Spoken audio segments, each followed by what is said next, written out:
सो hey everyone, आज की story होने वाली है एक लड़की की जिसके पापा ने ही उसके बॉयफ्रेंड का मर्डर कर दिया। तो ये कहानी है जम्मू एंड कश्मीर की, जहाँ पे एक फैमिली रहती थी जिसमें मम्मी पापा और उनकी एक बेटी थी। तो उस लड़की के पापा थे वो पुलिस में इंस्पेक्टर थे। तो ये केस स्टार्ट हुआ ऐसे, जब ये लड़की अपने कॉलेज में थी तब वहाँ पे इसकी फ्रेंडशिप एक लड़के के साथ होती है। फिर इन दोनों के बीच में प्यार हो जाता है, बट जब ये बात इनके घर वालों को पता चलती है तो वो इसके काफ़ी ज़्यादा खिलाफ हो जाते हैं, क्योंकि यहाँ पे जो मेन प्रॉब्लम थी वो ये थी कि लड़का एक लोअर कास्ट से बिलोंग करता था। तो लड़की के घर वालों ने लड़की को साफ इनकार कर दिया कि तुम इस लड़के को छोड़ दो, बट लड़की नहीं मानी और मतलब काफ़ी ज़्यादा लड़की और उसके घर वालों के बीच में लड़ाइयाँ होने लगी। और आखिरकार आके लड़की के पापा ने लड़की से कहा कि लड़के से मैं मिलना चाहता हूँ। वो लड़की ने फिर लड़के को कॉल की कि मेरे पापा तुमसे मिलना चाहते हैं हमारे रिश्ते की बात करने के लिए, ऐसा कुछ। बट लड़की के पापा ने लड़की से कहा जो हमारा नया घर बन रहा है लड़के को वहाँ पे बुलाएं। और लड़की ने लड़की को बता दिया कि यहाँ पे जाओ, तुम मेरे घर वालों से मिल लो, मम्मी पापा से। बट लड़की अपने पुराने घर में ही थी जहाँ पे वो रहते हैं। तो लड़का वहाँ पे मिलने गया।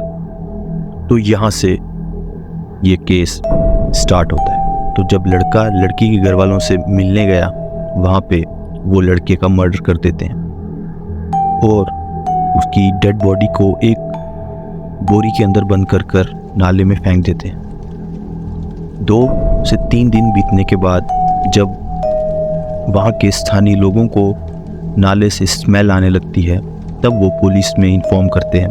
तो पुलिस जब आके चेक करती है तो वहाँ पे एक डेड बॉडी मिलती है। तो डेड बॉडी इस हालत में थी कि वो साफ साफ पहचानी जा रही थी। लड़के के घर वालों ने उसकी कंप्लेन भी की थी, तो सबको पता चल गया कि लड़के का मर्डर हो गया है। बट 2 से 3 दिन बीतने के बाद लड़की को जब पता चलता है कि उसके बॉयफ्रेंड का मर्डर हुआ है तो फिर उसको अपने घर वालों पे शक होता है।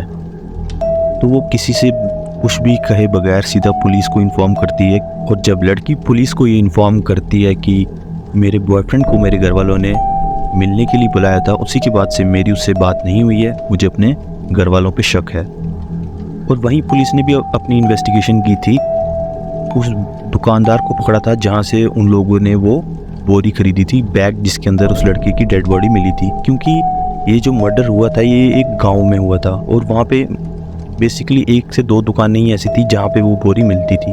तो पुलिस ने उस दुकानदार से पूछताछ की थी।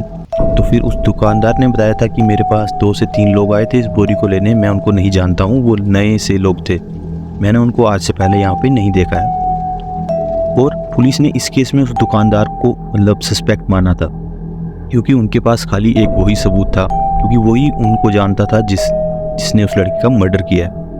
और वहीं जब ये लड़की पुलिस को जाके इन्फॉर्म करती है कि मेरे को अपने घर वालों पे शक है, तो पुलिस सीधा उसके घर वालों को पकड़ लेती है। तो यहाँ पे अच्छी बात ये है कि पुलिस सीधा एक्शन लेती है, वो ये नहीं देखती कि जो लड़की का पापा है वो भी एक पुलिस इंस्पेक्टर था। अगर वहीं ऐसा कुछ होता तो उस लड़की को इंसाफ नहीं मिल पाता। पुलिस अपनी इन्वेस्टिगेशन करते हुए सब सबूत इकट्ठा करती है। तो उन्हें पता चलता है कि जब लड़का लड़की के घर वालों से मिलने गया था वहाँ पे 3 से 4 लोग थे, एक उसका पापा और 2 से 3 आदमी और थे, और उसकी मम्मी भी वहीं पे थी। और इन सब ने मिलकर उस लड़के का मर्डर कर दिया है गला दबा के। और उसके बाद इन्होंने एक शॉप से एक बैग लिया जिसके अंदर उस लड़के की डेड बॉडी डाली और उसको एक पास ही नाले में फेंक दिया।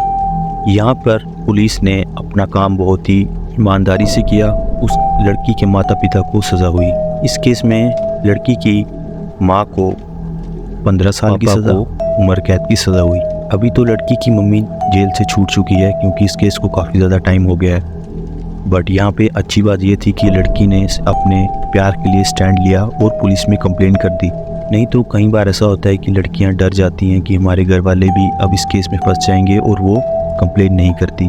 बट इस लड़की ने ऐसा नहीं किया, उसने कंप्लेन कर दी, जिसकी वजह से उसके माता और पिता दोनों को जेल हो गई। तो यही था आज का केस, जिसमें कैसे एक पिता ने अपनी ही बेटी के बॉयफ्रेंड की जान ले ली। सो गाइस, अगर आपको ये स्टोरी अच्छी लगी है तो प्लीज़ वीडियो को लाइक कर देना। तो ऐसे ही और भी इंटरेस्टिंग स्टोरीज सुनने के लिए चैनल को सब्सक्राइब कर देना। और अगर आपके साथ भी कोई ऐसी ट्रेजेडी हुई है या आपके किसी फ्रेंड के साथ किसी की भी स्टोरी है तो आप हमें कांटेक्ट कर सकते हैं। हम आपकी स्टोरी सबके सामने लेकर आएंगे। हम बेसिकली वो स्टोरीज कवर करते हैं जो ज़्यादातर लोगों को ना पता हो। ये स्टोरी भी आज से तकरीबन 20 साल पुरानी है, इसीलिए मैंने इसको कवर किया।